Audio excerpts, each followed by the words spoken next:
Muito boa tarde a todos os presentes e a todos que nos vão acompanhar pelo YouTube.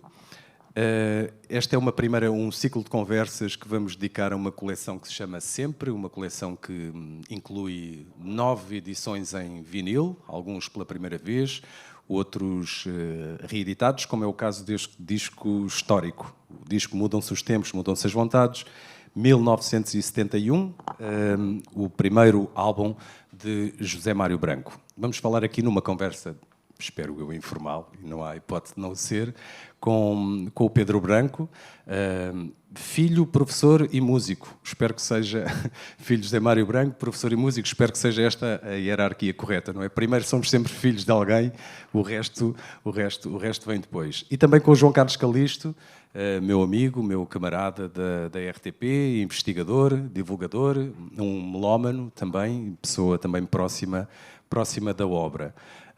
O João Carlos eu já o conheço há algum tempo. No caso do Pedro Branco é a primeira vez que falamos pessoalmente e achei curioso quando fiz o convite, quando lhe telefonei e que lhe propus vir aqui para esta conversa. A primeira coisa que o Pedro me disse foi há quem saiba muito mais sobre, sobre este disco e sobre a obra do meu pai. Sim, está o Ricardo Andrade, outra das pessoas. Como é que um filho se relaciona com uma obra tão valiosa e referenciada, tão transformadora como a obra do teu pai, José Mário Branco? Pode ele falar primeiro? Não, é uma pergunta... Nunca me fizeram essa pergunta. Para já é uma vantagem. É bom. Estão sempre a fazer as mesmas perguntas e essa é diferente. Como é que eu me relaciono? Obviamente que tem que haver um antes e um depois, não é? Pronto. Apesar de tudo, nós estamos todos a viver um depois. Ele já não está cá. E, portanto, o que eu sinto é que ele devia cá estar. Pronto, para todas estas coisas que nós andamos a fazer, à procura, seja por uma questão de fazer o luto, seja por uma questão da importância que seria ele poder continuar a intervir politicamente e musicalmente. Ou seja, eu acho que nunca se falou tanto dele, da obra dele, da vida dele, desde 2019. Isto é um bocado cíclico, não é? As pessoas, quando desaparecem, parece que ganham uma outra importância. E o facto, a sensação que eu tenho é que realmente agora, depois de 2019, está-se a falar muito mais da sua obra e da sua vida e da sua pessoa do que antes. E há uma vida à frente para falar, porque ficou muita coisa para... Há uma obra gigantesca. Sim, é um costume, sei lá. No caso do meu pai não será tanto assim, mas há situações que para mim são muito mais difíceis de entender, que é como, por exemplo, como é que o Zeca viveu os últimos tempos. O Zeca, que é a grande referência de toda a gente, não é? E que quase que acabou na miséria, que foi o que foi. Não foi propriamente o caso do meu pai, mas é este ciclo que é, enquanto as pessoas cá estão, parece que não há nada para falar, ou não há nada para dizer, ou há pouco, não é? Depois, quando as pessoas vão embora, vem tudo ao de cima. E são os outros, se eu volto à minha pergunta. E o Pedro Branco, como é que se relaciona com a obra do seu pai? Estava a ver se fugia à questão. Eu relaciono-me da mesma maneira, que é com a mesma admiração, com a mesma veneração de sempre. Na minha relação com a obra não sinto que haja diferenças. Não estou nesse barco, não me sinto nesse barco.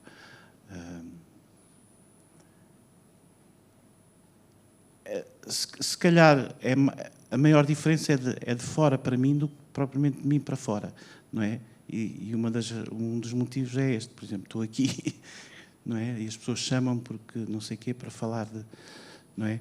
E aí sim há uma grande diferença. Eu tento também gerir isso com algum equilíbrio, porque não sou representante de ninguém, não sou herdeiro de ninguém e, portanto, sinto-me humildemente como qualquer um das pessoas que está aqui. Obviamente que, sendo o meu pai, é uma coisa emocionalmente e afetivamente mais forte, não é? Mas não deixa de ser... As canções que ele fez não deixam de ser de toda a gente, e não são mais minhas que tuas, ou dele, ou de quem for. E por isso é uma relação normal. José Mário Branco vai para a França em 1963. Este disco foi gravado em março de 71. Pelo meio existem outros dois. Pedro nasce em 65. Em 65 em França, portanto teria 5, 6 anos.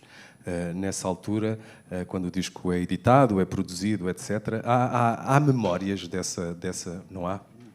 Eu tenho o mesmo problema porque eu nasci em Moçambique e também cheguei com 5 anos e também não... Não tenho. A única questão, a única memória que eu posso dizer tem a ver com o facto de eu, antes de ter sido uma pessoa muito pouco aventureira e que dificilmente andava por sítios que não conhecia. Mas quando eu voltei a Paris, aos 30 anos, com a minha mãe, eu senti-me em casa. Portanto, e agora vou muito a Paris, mas também já estou um bocadinho noutra onda, não é? Mas na altura, aos 30 anos, eu não seria a pessoa de dizer à minha mãe, olha, é para ir jantar às 7 horas, não é? Eu vou lá ter. E depois aventurar-me pela cidade sozinho. Senti-me em casa, houve ali qualquer coisa que eu não consigo explicar, mas muitas vezes as relações que nós temos com as cidades e com os sítios não são explicáveis. De resto, não tenho memórias nenhumas.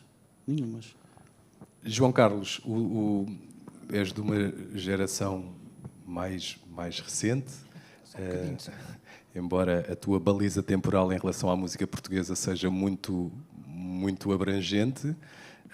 Qual foi o teu primeiro contacto com este disco?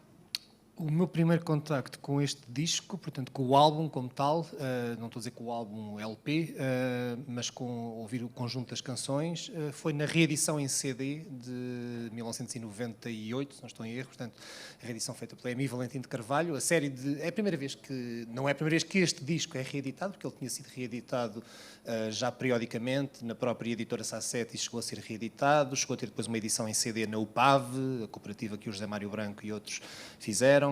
Mas eu, portanto, conhecendo a canção Mudam os Tempos, Mudam-se as Vontades, que claro que conhecia, conhecendo mais duas, talvez, portanto, conhecia 1/3 do álbum no máximo. Quando tomo contacto mesmo a sério e querer conhecer a sério a obra do José Mário Branco, e este disco em concreto é em 98, porque felizmente tive a sorte de os meus pais comprarem, ou seja, eles tinham cassetes com gravações avulsas de álbuns e de canções, e aí sim estavam incluídas canções do José Mário Branco, mas compraram, se não foi toda a série na altura, foi pelo menos os primeiros álbuns, o Ser Solidário, o Margem de Certa Maneira também, a Mãe e o Ser Solidário, pelo menos os primeiros 4 álbuns do José Mário Branco. E foi realmente, apesar de, portanto, eu em 98 já tinha 20, 21 anos, eu lembro-me que a primeira vez que eu vi a obra do José Afonso foi assim um deslumbramento, porque de ouvir um álbum também inteiro. Portanto, isto para dizer o quê? Quando ouvi o Mudam os Tempos, Mudam-se as Vontades, não foi da mesma maneira apenas por causa da idade que eu tinha na altura em que eu vi, mas foi realmente, isto é muito mais do que aquilo que eu pensava, tem aqui tanta coisa, tem rock, tem a primeira vez que eu ouvi o Perfilados de Medo, e foi nessa reedição em CD, mas isto quase que parece Kraftwerk, isto é, o que é isto? E é curioso, é muito bom perceber que este universo da dita canção de protesto e um cantautor que está tão ligado a tanta coisa que é ser português. Olha, e aqui estou, não sei, inadvertidamente, a pensar num projeto musical de um filho do Pedro Branco. Os Miss Universo têm uma canção com este título, Ser Português. Tem muitas coisas mais, muitas camadas mais. É uma música portuguesa, mas ancorada noutras tradições também. Tu achas que este disco... Há, assim, grandes correntes na música, e se formos para a música, diria, popular brasileira, ou formos, por exemplo, para a bossa nova, quando ouvimos falar Caetano Veloso, Gilberto Gil, enfim, uma série de pessoas, todos eles há uma referência que têm, desde a mais... Todos eles recordam a primeira vez que ouvem na rádio o Chega de Saudade do João Gilberto, não é? Todos eles percebem ao ouvir e muitos deles são muito precisos na descrição quando ouvem o Chega de Saudade a tocar na rádio.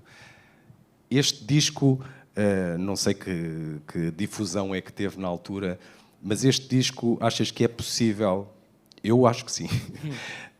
Ao ouvir, não necessariamente a Garda Austerlitz, mas logo a sua primeira canção, de percebermos que alguma coisa está a mudar. Há aqui uma música nova que se apresenta. Sim. E isso foi percebido logo na altura. Portanto, o disco foi apresentado...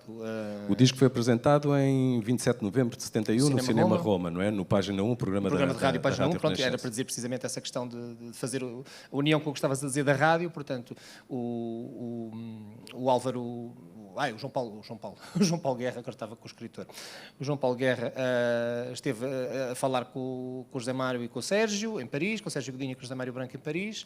O álbum do Sérgio Godinho não pôde ser apresentado nessa sessão do Cinema Roma, em que foi apresentado Mudam-se os Tempos, Mudam-se as Vontades, mas foi apresentado um EP com 4 canções tiradas do álbum que iria sair dentro de pouco tempo, acabou por ser atrasado quase um ano, Os Sobreviventes, o primeiro do Sérgio Godinho, e a imprensa portuguesa, de facto, acolheu aqueles álbuns como algo de novo que são e que foram autênticas pedradas no charco da música portuguesa, porque ao casarem estes vários universos, ou seja, não vinha só...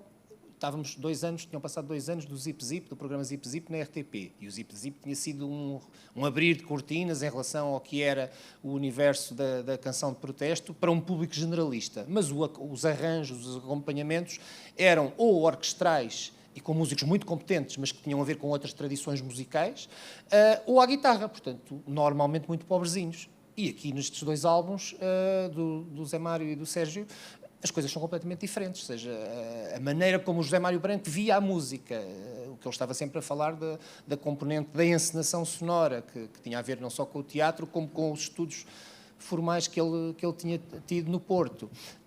Davam-lhe um estofo completamente diferente.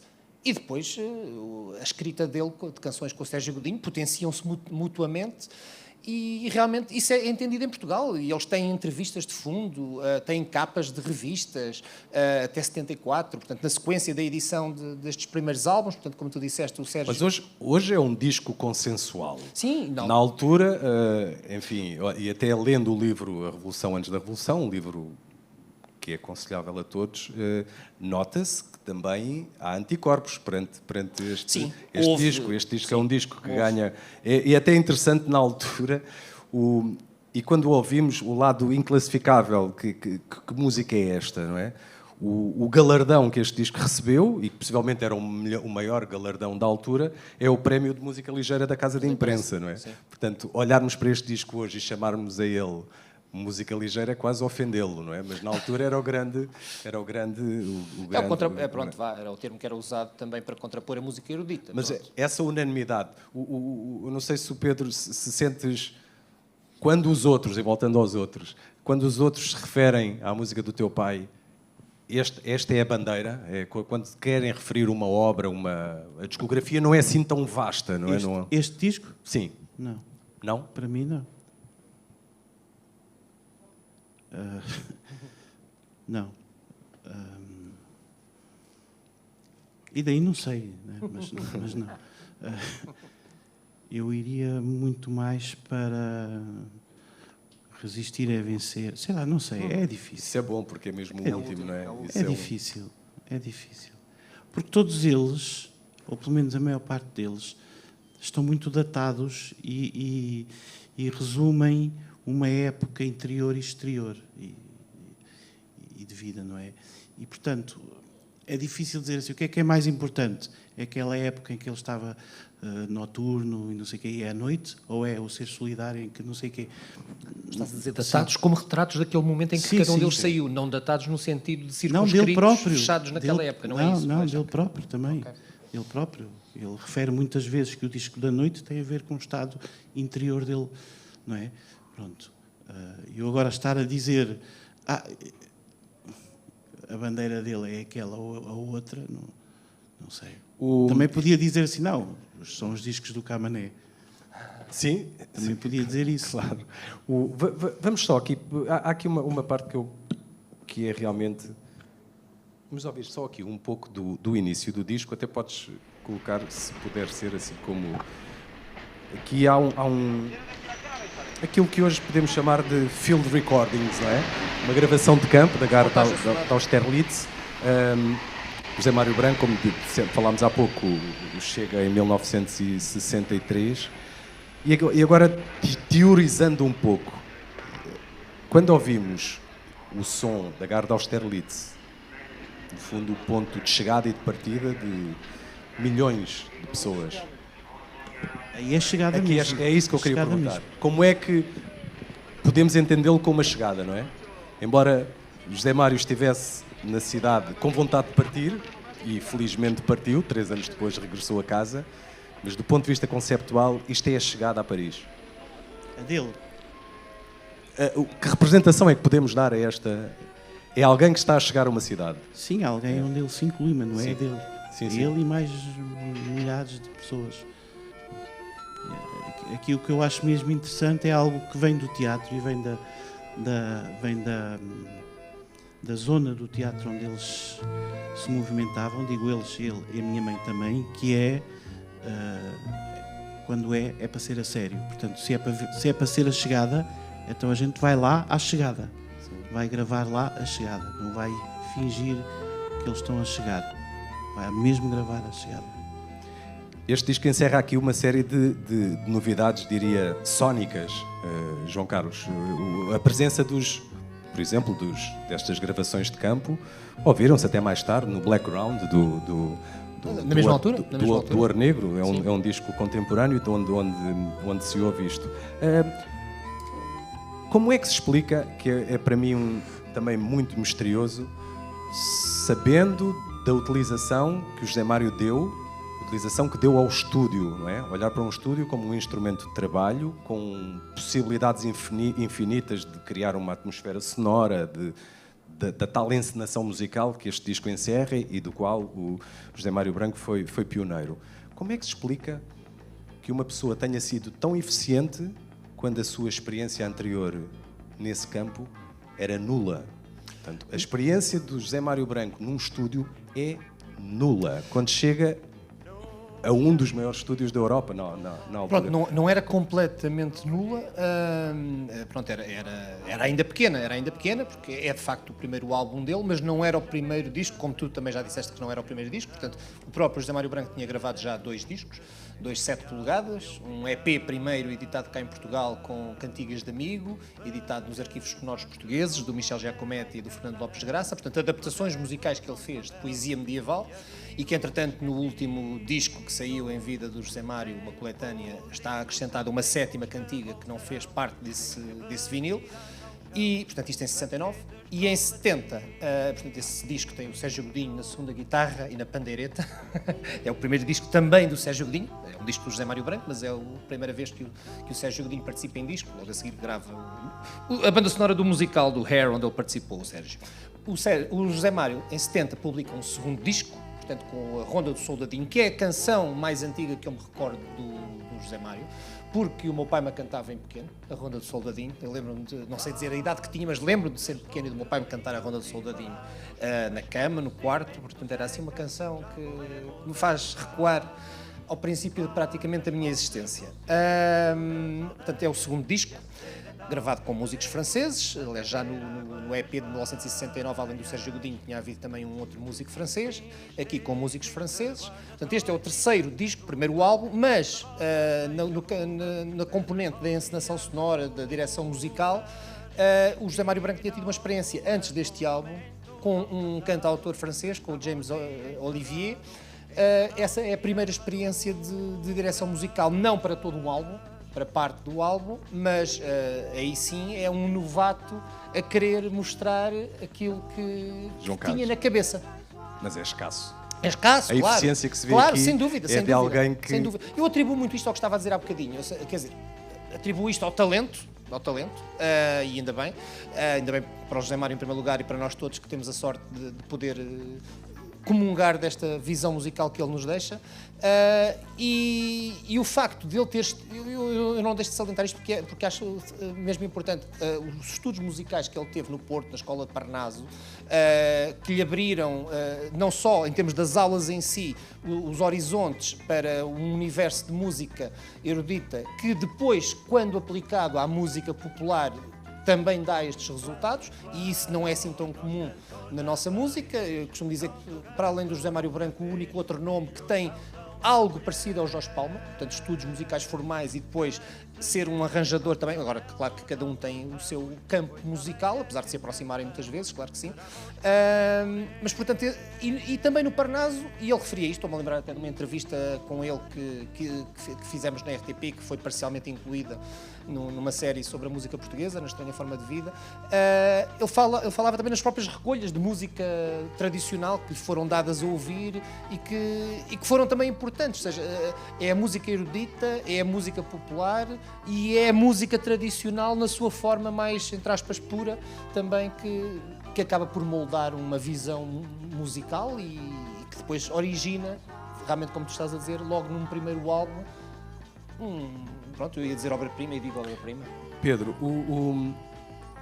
é também reconhecido, e quando ouvimos este disco, quando ouvimos os discos contemporâneos, Mudam-se os Tempos, Galinhas não, Cantigas do Maio, os sobreviventes do Sérgio Godinho, sabemos que estavam perante um belíssimo estúdio, que tinha acabado de aparecer em França, mas sabemos também que o tempo de estúdio disponível era mínimo. E uma das descrições que há sempre relacionadas com o trabalho de José Mário, para lá do lado criativo, era a disciplina e a metodologia. Era uma característica do teu pai? Sim. Mesmo pessoal? Sim, sim. Acho que não vou cometer nenhuma inconfidência se disser que o sonho dele era ter uma papelaria, que é para arrumar os papéis, não sei o quê. A coisa... Ele tinha mesmo prazer nesse tipo de coisas. Pronto, e nós agora, quando tomamos conhecimento de tudo, mais forte nos dá esta sensação. Mas era. Eu aqui esta conversa de há bocado, acho que falta aqui uma coisa, que é a época em que tudo aconteceu. Eu não sei o que seria se tudo isto tivesse acontecido agora. Estão a ver? Nos tempos de agora, sei lá, jovens de 15 anos, 16 anos juntarem-se para ouvir e cantarem músicas do Giacometti. Não sei, acho que seria um bocadinho diferente. Portanto, a época também é muito importante. Mas pronto, para acabar, acho que há uma coisa. Ele adorava aqueles quebra-cabeças. Tudo o que fosse matemático estava ali. E a música é matemática. E a organização é matemática. E, portanto, está tudo certo, está tudo ali. Tudo concorre para que fosse assim. Juntando, obviamente, a questão do talento. Sim, do talento e da ética, não é? Muitas vezes. Porque há aqui outra lição ao ouvir este disco e ao ouvir depois parte da obra, que é... Como é que eu posso explicar? Nunca há uma pretensão pelo exagero, não é? Sempre foi... Uma das coisas que marca até a produção musical de hoje em dia é realmente o less is more, como se costuma dizer, não é? Mais é menos. E essa percepção está neste disco e está em tudo aquilo que o José Mário Branco fez, não é só o necessário. Diz. Estou só a lembrar de uma coisa por causa do que estás a dizer, não sei se irias dizer a seguir, desculpa. A história do Arnaldo Trindade, possivelmente. Eu ia tocar. Não, podes contá-la tu também, sabes? Não, precisamente por causa do Less is More, estava a pensar, quando neste ano de 71, se calhar aqui quase todos sabem, pronto, olha, se souberem todos, desculpem-me, ponham o braço no ar quando perceberem que já sabem. nas sessões do Cantigas do Maio do José Afonso, portanto, dirigidas pelo José Mário Branco, que não saiu, portanto, pela Sassetti, saiu pela etiqueta Orfeu, ele a falar ao telefone com o Arnaldo Trindade. O Arnaldo Trindade estava a queixar-se dos custos que o disco estava a ter face à pouca instrumentação que tinha. Porque, pronto, aqueles custos supostamente seriam justificados se tivesse 20 instrumentos. E o José Mário respondeu: não, o senhor não paga não paga pela música que eu ponho, paga por aquilo que eu estou a tirar. É preciso saber tirar, é preciso, e é isso mesmo. E o Grande La Vila Morena é possivelmente um dos maiores, exemplos, sim. Não é? Na altura, se calhar, a modernidade era o encher, não é? O colocar mais. Sobre o Milho Verde, em concreto, a conversa era sobre o Milho Verde? O Ricardo está ali a dizer que não. Pois, que é a voz e a viola, pois. Portanto, a instrumentação muito reduzida e que toda a gente, quando é o cantar alentejano, que quando o Zeca acaba de cantar, diz: vou ali fora, porque o estúdio era um estúdio residencial, no campo, vou ali fora ver as vacas. Depois de ter deixado toda a gente, o José Mário em primeiro lugar, e toda a gente completamente estarrecida com a interpretação. Falaste no Arnaldo Trindade, pessoa muito, muito presente, falecido há pouco tempo e do qual também foi responsável por muita da música criativa que existiu em Portugal ao longo dos anos. Mas é curioso, este disco não sai pela Orfeu, este disco sai pela Guilda da Música, a editora ligada à Sassetti.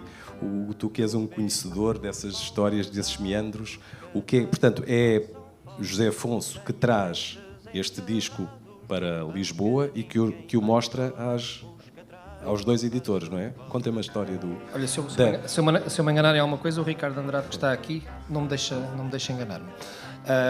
Portanto, sim, o José Afonso traz a fita tanto do José Mário como do Sérgio para mostrar a Orfeu, mas, entretanto, a Sassetti, que já existia como casa editora de música há muito tempo, portanto, uma casa... E que queria, de algum modo, rivalizar com a... Sim, queria dar o salto para a edição de discos, pronto, e cria a etiqueta discográfica Guilda da Música, que começa com 7 polegadas, com canções do Fernando Lopes Graça, com Olga Prats, com Celeste Amorim a cantar.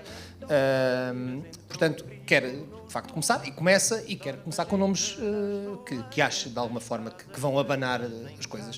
E um nome que já tinha trabalhos, apesar de 7 polegadas publicados, e que estava a aparecer, que estava a querer dar aqui alguma volta, era o José Mário Branco. E, portanto, o que acontece é que o Arnaldo Trindade não faz uma proposta e Podes dizer, Ricardo, se eu estiver a dizer mal. Estás aí? Estamos aqui todos em círculo de amigos. E a Guilda da Música, portanto, a Sassetti faz a proposta e o Zé Mário Branco e o Sérgio Godinho aceitam a proposta da editora. Mais tarde, o Sérgio Godinho vem a ser artista da Orfeu, no final da década de 70, por 2 discos. O José Mário não chega a acontecer. Mas eles encontraram-se, salvo erro, pela única vez presencial, no ano em que o José Mário morreu, em 2019, no verão, na Casa Museu Verdades de Faria, e tiveram a oportunidade de conversar os dois. Eu, infelizmente, não pude ir nesse dia, tenho martirismo, entre aspas ou sem aspas, até hoje por não ter conseguido, e falaram sobre esses momentos e sobre as sessões de gravação do Cantigas do Maio, portanto, pagas pelo Arnaldo Trindade e orquestradas pelo José Mário. A relação, as palavras, a poesia sempre esteve muito, muito presente também na vida do José Mário Branco. Eu acho que este disco aqui há também essa, e toda a gente foca sempre essa questão, ainda hoje muito debatida, se a poesia fora da música, ou se vale como poesia fora da música, etc. E sempre houve, na parte do José Mário Branco, essa relação entre a poesia dita e a poesia cantada.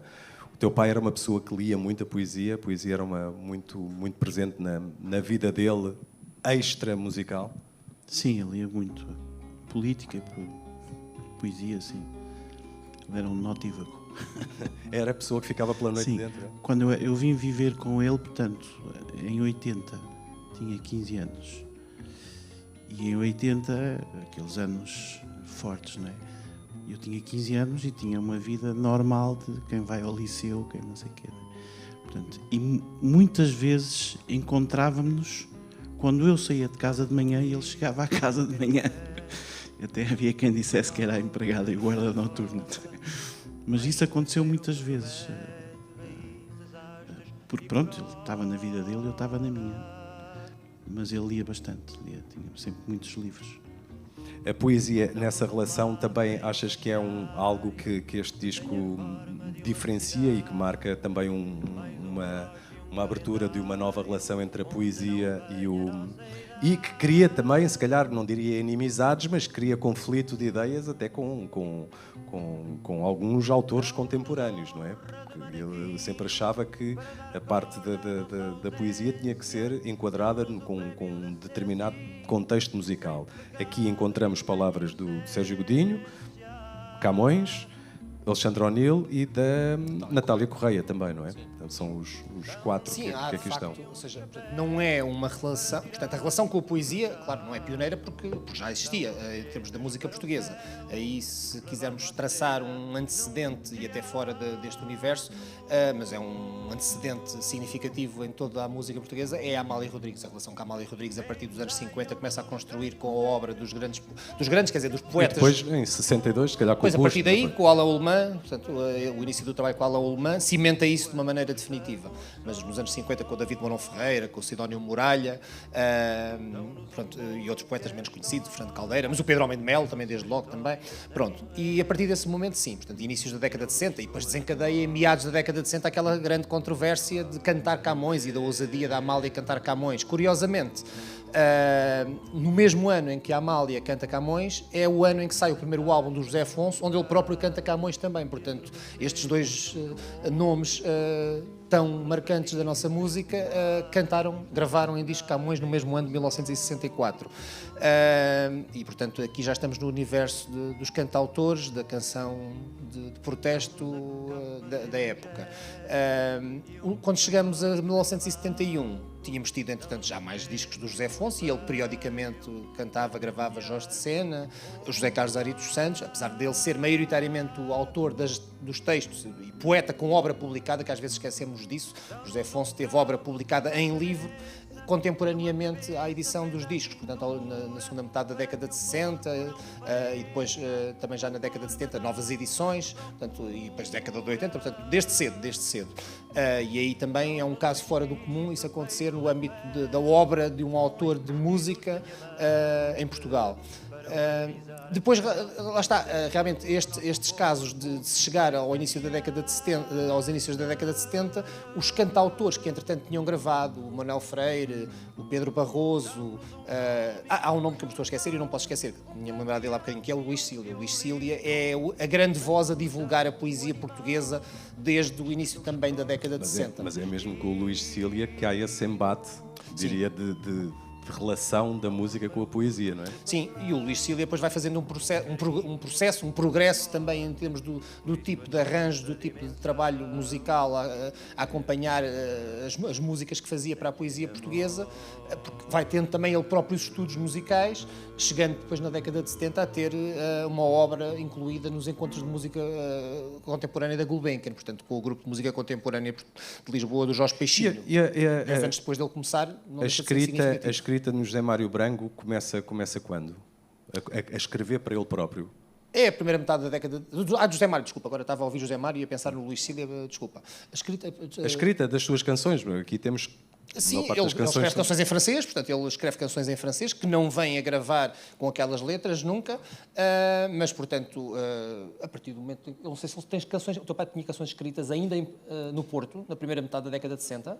Mas a partir daqui começa a fazê-lo mais regularmente. Sim, a cantar nos encontros de consciencialização política e portanto a tentar desconstruir as visões supostamente consensuais do que era a guerra em África e aquilo que chegava aos imigrantes que não estavam lá pelas mesmas razões políticas que ele, estavam lá por razões económicas, o grosso da imigração tinha a ver com razões económicas e, portanto, importava também alertar aquelas pessoas para que o país, não era apenas um sítio onde economicamente se ganhava pouco, era um sítio onde se morria muito por razões sem sentido, infelizmente.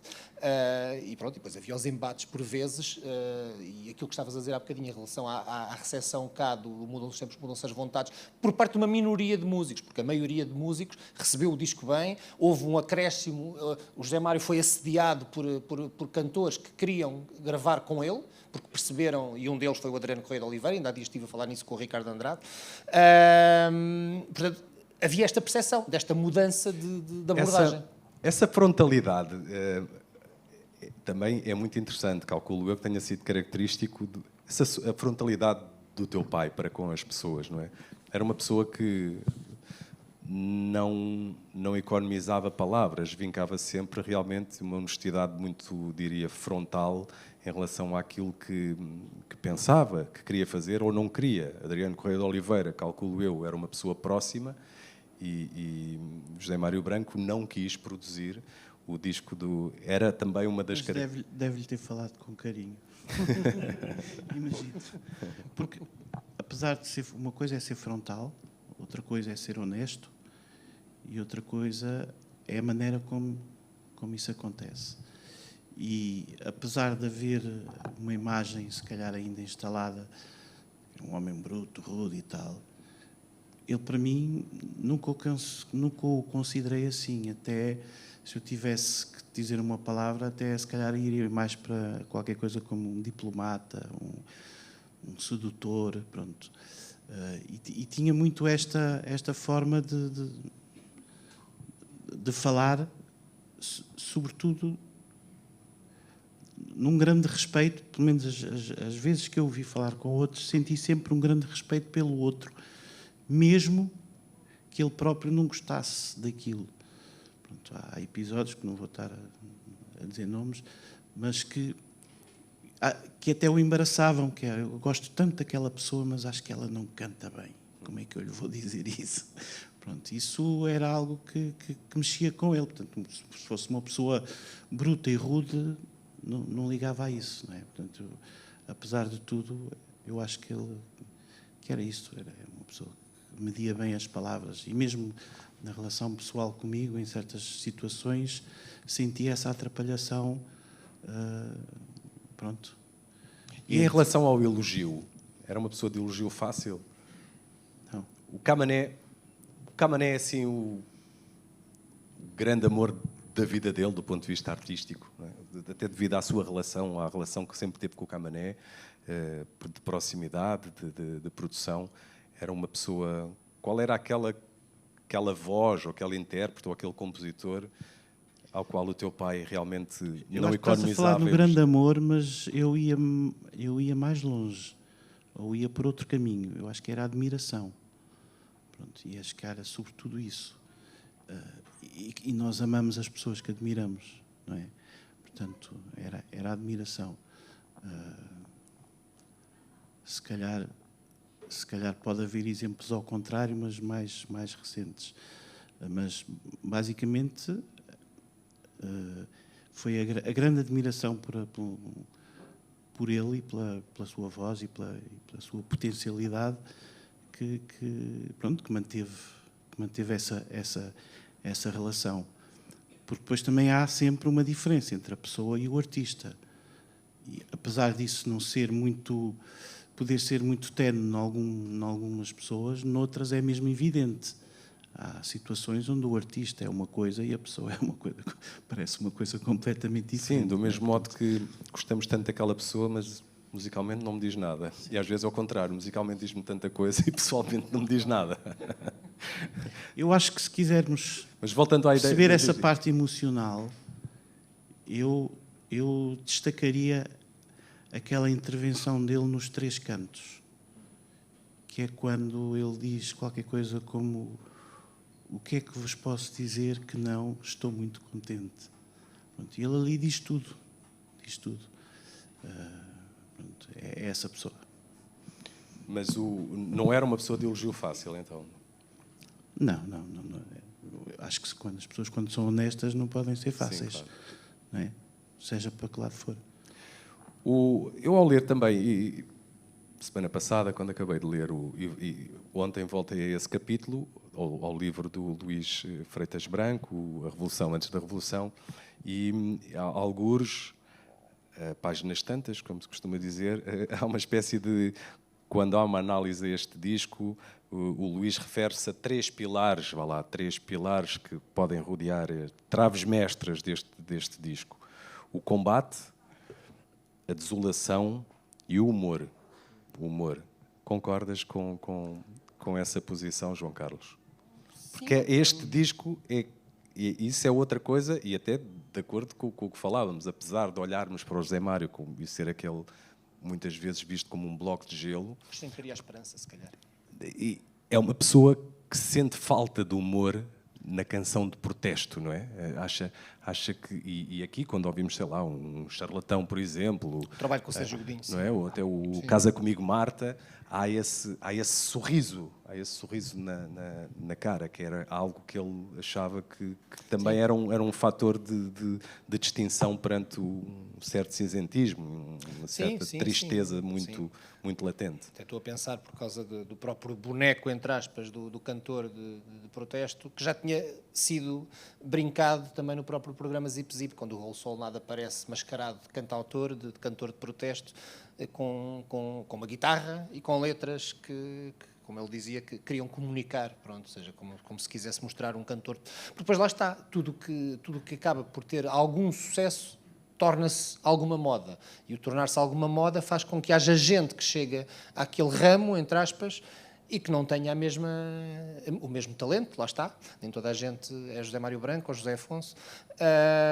E, portanto, da quantidade acaba sempre por nascer a qualidade, supostamente, e por ficarem aqueles que ficam ao longo dos tempos e das décadas e, esperemos nós, dos séculos, mas realmente, pronto, na altura, eu acho que as vozes discordantes, as pouquíssimas vozes discordantes, foram discordantes porque não estavam realmente à espera de ouvir aquele género de abordagem. Pedro, volto a ti. Eu volto sempre a ti para saber um pouco mais dessa quase intimidade, não é? Mas, e voltando a falar, José Mário, essa ideia do humor era presente também? Quem nos conhece diz que há o humor dos brancos. Não digo mais nada. Voltando àquilo que li no livro do, sim, estavas a dizer os 3 termos, combate, desolação, humor, sim, claro, combate, colocas... Sim, combate necessariamente, portanto é uma canção empenhada em que através da música se chegasse realmente a outro tipo de situações reais, políticas no país e no mundo. Desolação, porque se sentiu obrigado a sair do seu próprio país para não ir combater numa guerra com que não concordava, e, portanto, desolado por estar desterrado, de alguma forma, exilado, ainda que um auto-exílio, mas um auto-exílio obrigado pelas circunstâncias políticas do país, portanto, não lhe tira nenhum peso, antes pelo contrário. E a última palavra que o Luís usou foi qual? Foi, acho que era o humor. Pois, o humor que o Luís refere aqui por causa do próprio trabalho do José Mário Branco com o Sérgio Godinho, porque ia buscar também esse lado que ao Sérgio Godinho era talvez mais natural. Não, mas aí está, que o Sérgio Godinho apenas escreveu a letra. O facto é que quando ouvimos o Charlatão, aquele... Não sei se o Cazu... Aquele... o Santo Antoninho, por exemplo. Sim.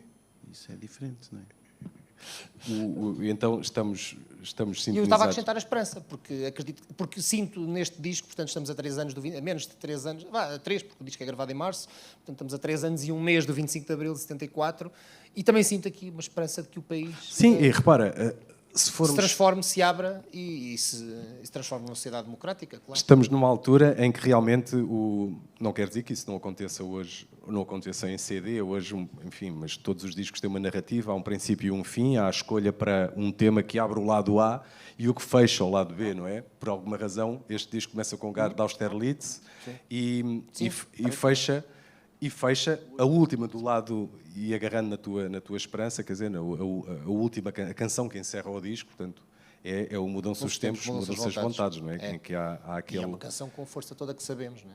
E o Pedro estava agora a salientar, desde logo, o trabalho da capa, portanto, abrindo então a capa toda com os 2 olhos do José Mário, portanto, é um olhar de perplexidade, mas de raiva e há aqui uma visão ardente, portanto, assim conseguimos ver bem, Isto no CD, pronto, lá está. Sim, olha, no CD, o meu primeiro impacto em CD, claro que é uma coisa miniaturizada. Quando fizemos o restauro, portanto, tivemos sorte, felizmente tivemos essa sorte de existirem ainda as fitas, neste caso não eram as fitas, mas era uma cassete DAT, onde estavam incluídas as fitas originais deste disco. E foi a partir dali que se fez a masterização para esta edição em vinil. E depois, não havendo o lado gráfico, tivemos que ir recuperar bons exemplares ainda disponíveis no mercado de segunda mão e conseguimos aqui uma nuance que muitas vezes não aparece na própria edição em vinil, que é este pedaço branco. Há muitas edições em CD que está completamente preto, mas originalmente há este lado branco que faz a passagem para o outro lado. Há também uma outra edição à qual nos inspiramos, onde há uma pequena lombada aqui, num acrescento, só que do ponto de vista de produção ficaria muito caro, porque é uma capa fora de formato. Então, era um formato típico na altura? Alguns discos. Essa imagem que está... Não te importa, João? Agora fazemos aqui uma visita guiada ao interior ao interior. Portanto, toda a informação que está nessa lombada é esta fotografia, texto do José Duarte. Por acaso ainda não falámos aqui, mas há um texto do José Duarte, grande divulgador, portanto, uma pessoa, diria, com conhecimento musical também alargado para a época, não é? Já tinha um convívio grande e faz ali um elogio extremo, não é? Ao disco que acaba de ouvir. Tu achas que este disco, por exemplo, quais são as fontes de referência que o José Mário poderia ter? Havia um lado de música francófona, do qual ele já tinha contacto, mas há mais. Quais eram os hábitos musicais do teu pai na altura? Que música ouvia o José Mário Branco? Para lá da parte toda clássica, que o acompanha desde a juventude. Era uma pessoa, por exemplo, jazz, ouvia jazz? Sim. Era? Sim. Ouvia. Jazz, ouvia. Se eu pudesse dizer alguma coisa sobre isso, eu diria que ele gostava de ouvir boa música, independentemente do género. É claro que não me esqueço daquele episódio em pequenino, quando houve uma obra clássica e diz à mãe que quer tocar aquilo, pai, com 4 anos ou 5, já não sei, nem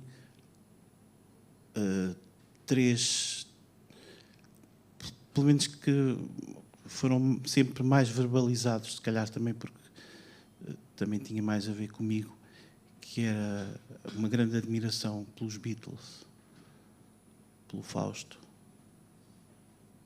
e pelo Chico Buarque. Ele sempre que falava nestes nomes era assim como... Não, pelo José Afonso. Sim, claro. Eu lembro-me de ver um pequeno documentário na RTP, não sei... Não, eu não falo no José Afonso porque isso era... Sim, claro, esse já era. Era diário, não era? Um pilar da igreja, não é? Exato, mas estou a falar assim... Ele ouvia a obra toda do Zeca todos os anos.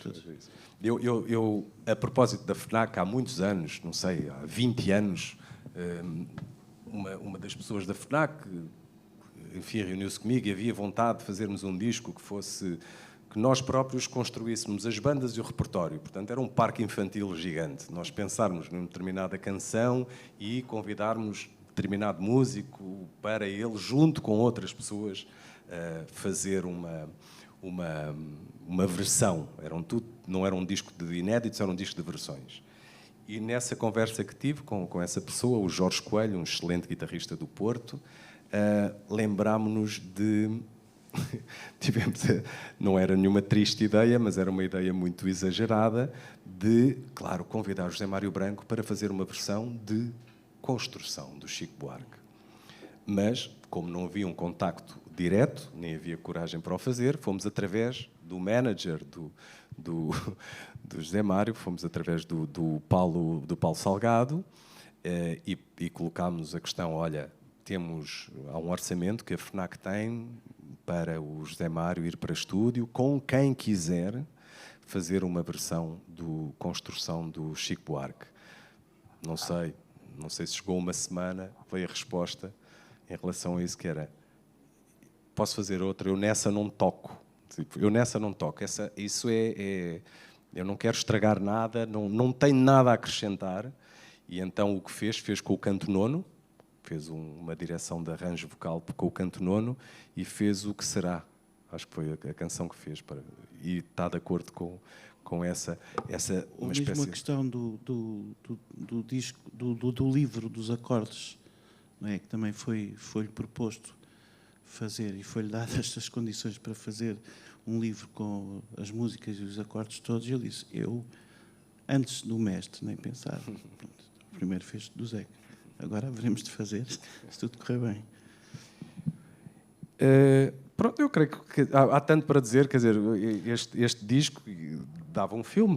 Deixa-me dizer uma coisa, Diz, se calhar, por causa também atesta da capacidade e do talento dos dois, tanto do José Mário Branco como do José Afonso. Eu digo isto várias vezes, já não lembro onde é que li, ou quem me contou, mas por causa do trabalho do José Mário Branco no Cantigas do Maio, portanto, o José Mário Branco tinha os estudos que falamos, o José Afonso não tinha, e os músicos que tocaram com o José Afonso diziam várias vezes que era uma desgraça quando o José Afonso tinha que se acompanhar ele próprio à guitarra, porque era um medíocre, se calhar pior ainda, executante de guitarra. Pronto. Mas na cabeça do José Afonso, não tendo os conhecimentos musicais, os conhecimentos formais de música, ele sabia o que queria ouvir. E então, os arranjos que o José Mário Branco faz para o Cantigas do Maio, depois volta a fazer também no Venham Mais 5 e depois faz novamente nos anos 80 também, mas foi em relação ao Cantigas do Maio, o José Afonso, o que o José Mário Branco dizia é: o Zeca sabia muito bem aquilo que queria ouvir. Portanto, às vezes diziam ao José Mário Branco, isto conseguir transformar em música aquilo que estava na cabeça de outra pessoa, portanto, isto para querer engrandecer o José Mário. E eu estou a dizer isto para engrandecer os dois, não é engrandecer, que eles não precisam que eu os engrandeça. E o José Mário respondia: não, o Zeca Afonso sabia muito bem o que queria, ele não sabia era fazer. Portanto, ok, mas era preciso ter a competência de conseguir ler o que estava na cabeça do Zeca Afonso e transformar isso, não neste caso, mas no caso do Cantigas do Maio. Portanto, isto mostra o que é o gênio, eu vou usar a palavra tanto para o Zeca como para o Zé Mário. E é curioso como é que dois nomes que vêm de ambientes musicais, bem, além de outros, claro, mas de ambientes musicais tão diferentes, conseguem fazer música que vai sobreviver e que acho que já sobreviveu, infelizmente, à morte dos dois. Eu queria só, para fecharmos a conversa, há aqui há um instrumento neste disco que eu vinha de autocarro de casa para aqui e vinha ouvir o disco nos auscultadores e cada vez reforço mais isso. Enfim, há uma orquestração, há aqui uma coisa que me marca muito, que é o baixo elétrico, que eu acho que é possivelmente uma das grandes, pronto, para lá de parte toda do arranjo e da multiplicidade de timbres que o disco possa ter. Eu nem sei quem o tocou. É um músico francês. É um músico francês. Aliás, o disco é tocado só por músicos franceses, não é? Quase exclusivamente. Mas quando fizerem essa audição, a presença que eu acho que deve ter sido uma conquista de José Mário Branco, mesmo junto do José Afonso. Que eu creio que deve ter havido sempre uma certa... Jones, que eu por acaso não sei quem é o Alan Jones. Conheço alguns de outros músicos ligados ao jazz e ao rock. O Alan Jones, conhece o historial dele, Ricardo? Não? A presença do baixo elétrico neste disco e depois no disco do José Afonso... O contrabaixista, o Willie Lockwood, sim, é um músico ligado à cena jazz, free jazz Mas francesa. o som, a inclusão do baixo elétrico... O baixo elétrico é o disco, Alan Jones e eu não sei quem é o Alan Jones. para mim, é uma das muitas revoluções do disco. É ouvi-lo, seja em digital, seja pirata, seja em vinil, seja em cassete. Sim, sim. Logo no início. Outro dia estava com, já não sei, com Carlos Alberto Muniz, talvez, que é um grande contador de histórias. E ele estava a contar que tinha lido uma grande cabeça americana da música que dizia assim: eu, quando vou analisar um arranjo, ouço primeiro o baixo. Se o baixo estiver certo, então continuo. Se o baixo estiver mal, está tudo estragado. Olha, e eu, por causa dos músicos portugueses e dos estrangeiros, só colando com já a questão estamos aqui numa audição. ok. Então, vamos só ouvir aquela malha do Zeca. Aquela malha de baixo do Zeca. Do Cantigas do Maio? Sim. Porque ele não queria, pois era. Depois o teu pai insistiu e depois ele disse: tinhas razão. Pois. Não, ia dizer, enquanto o Henrique está aqui à procura do início da faixa, por causa da questão dos alunos e da importância realmente de se passar, da extrema importância de se passar, de conhecerem e de saberem o que foi feito e de conhecerem realmente a história através das canções, neste caso.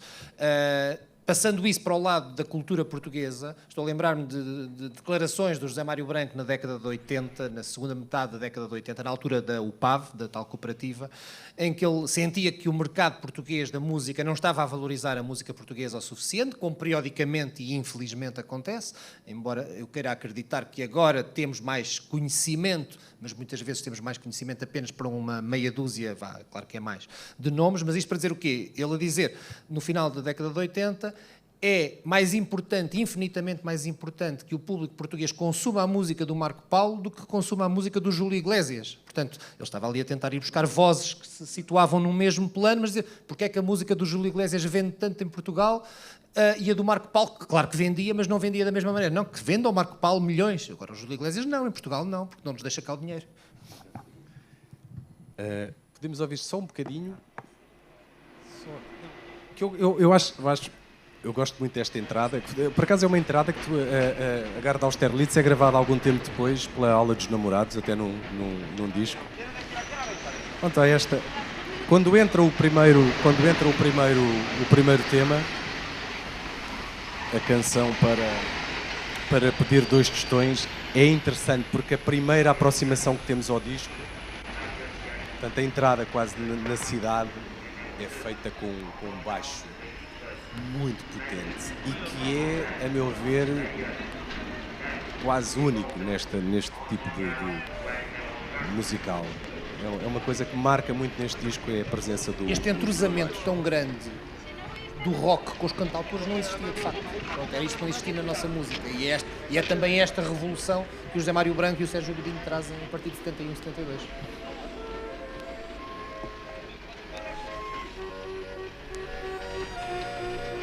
Sim, vamos... É realmente a passagem da Garda Austerlitz para a canção para aqui 2 tostões.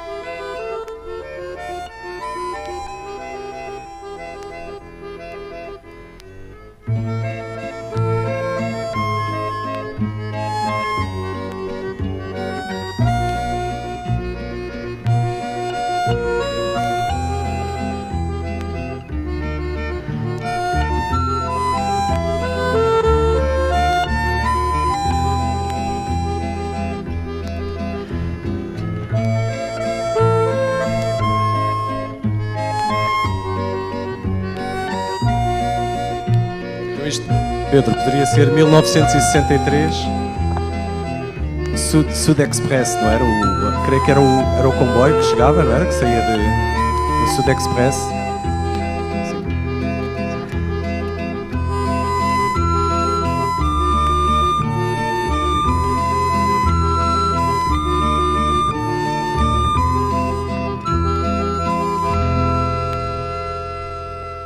Agora, aí está ele.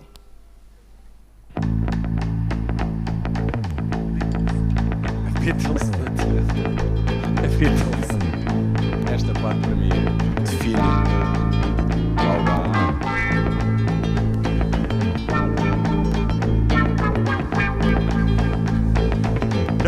Nos carris vão 2 comboios. Pronto, e assim nos vamos. Era esta a audição. Obrigado, até à próxima. Bem cuidados. E já pensas em dourar o teu portão. Se és senhor de 10 ou 20, és criado de 1 milhão.